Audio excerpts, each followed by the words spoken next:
યોજાયેલા મતદાનમાં કુલ 4,500 માંથી 3,072 મતદારોએ મતદાન કર્યું, એટલે કે 67% મતદાન નોંધાયું।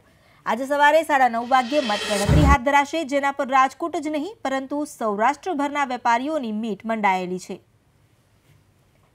આ અંગે જ વધુ વિગતો આપી રહ્યા છે સંવાદદાતા પરાક્રમસિંહજી। પરાક્રમ,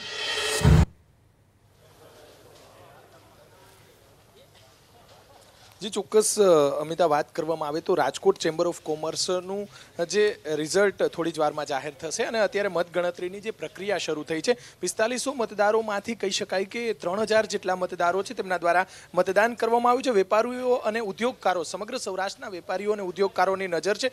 હિતેશભાઈ બગડાઈ આપણી સાથે છે, જે ચેરમેન છે, જે કહી શકાય ઇલેક્શન કમિટીના ચેરમેન છે। આપણે એમની સાથે વાત કરી। હિતેશભાઈ, કઈ રીતે આખી ચૂંટણી પ્રક્રિયા અને એક અલગ જ ફોર્મેટ હોય છે અને ક્યાં સુધીમાં રિઝલ્ટ આવી જશે, કેમ કે સમગ્ર સૌરાષ્ટ્ર અને ગુજરાતની નજર છે આના ઉપર? આમાં 35 ઉમેદવારો અત્યારે ઇલેક્શનમાં ચૂંટણી મેદાનમાં હતા અને એના માટે ગઈકાલે 3002 લોકોએ વોટ કર્યો છે। દરેક જે મતદાર છે એને મિનિમમ 18 અને વધુમાં વધુ 24 મત આપવાની જોગવાઈ છે। 18થી ઓછા મત આપ્યા હોય તો પણ ઇનવેલિડ થાય, 24થી વધારે આપ્યા હોય તો પણ ઇનવેલિડ થાય। એટલે અત્યારે અમારે જે પ્રક્રિયા છે એ 35 ઉમેદવારને આ જે બેલેટમાંથી કેટલા મત મળ્યા છે, એટલે એક બેલેટમાં અમારે 35 વખત ગણતરી કરવી પડે, એટલે દરેક ઉમેદવારને કેટલા મળ્યા છે એ પ્રમાણેની અત્યારે અમારી પ્રોસેસ છે।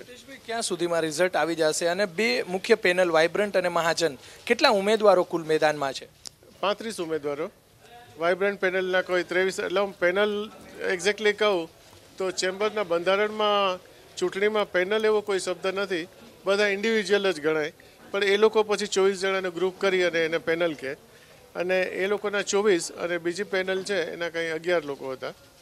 એટલે અમારે તો પહેલાં જે 24 લોકો છે, જે ટોપ 24 જે મત ગણતરીમાં મળે એને અમારે વિજેતા ડિક્લેર કરવાના। ચોક્કસ હિતેશભાઈ બગડાઈ પણ રાજકોટના ઉદ્યોગપતિ અને વેપારી છે, અગ્રણી, તેમને સમગ્ર ચૂંટણી પ્રક્રિયાની જવાબદારી સોંપવામાં આવી છે। બપોરે જે 1:30 વાગ્યા સુધીમાં કદાચ રિઝલ્ટ આવે તેવી શક્યતાઓ છે। અત્યારે ચૂંટણી પ્રક્રિયા શરૂ કરવામાં આવી છે, પરંતુ આ ચૂંટણી પર સમગ્ર સૌરાષ્ટ્ર અને ગુજરાતની નજર છે, કેમ કે રાજકોટ છે વેપારી શહેર છે, ગુજરાતનું 4થા નંબરનું વ્યાપારી શહેર છે। ત્યારે કહી શકાય કે 1:30 વાગ્યા સુધીમાં વાઇબ્રન્ટ પેનલના ઉમેદવારો વિજેતા થશે, કેટલા વિજેતા થશે, અથવા તો મહાજન પેનલ છે તેમના ઉમેદવારો કેટલા વિજેતા થશે તેના પર સૌ કોઈની નજર રહેશે। જી પરાક્રમ, આભાર આપનો જાણકારી આપવા બદલ। તો અત્યારે જે 3002 મત પડ્યા છે, આ મતોની ગણતરી ચાલી રહી છે અને આ મતોની ગણતરીથી 24 ઉમેદવારોના ભાવિનો ફેસલો થશે બપોરે 1 વાગ્યા સુધીમાં।